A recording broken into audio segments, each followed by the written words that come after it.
Hello everyone, welcome to my channel. In today's video, I am going to discuss about error 0x870bc2. There were problems installing updates on your PC.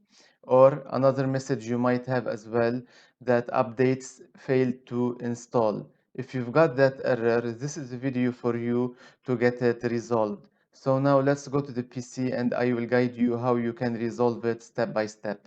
So what you need to do, you need to go to the search toolbar and type troubleshoot.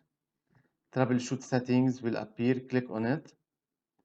And here go to additional troubleshooters, click on it. Then go to Windows Update, click on it. And then click on Run the troubleshooter. Now the troubleshooter is detecting any problem in the updates and will try to fix it.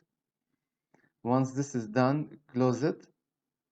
And then restart your PC and try to run that update again. That might solve the problem. Now, if this problem is not resolved in this step, what you can do, this might be an antivirus issue, a third-party antivirus issue blocking the update to be completed.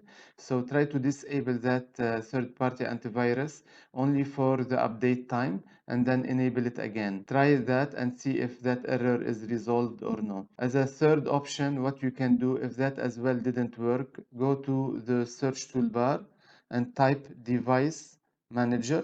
Device manager will appear here, click on it and then go to keyboard, expand it, double click on the option that comes under keyboard and then here go to driver tab and then click on update driver.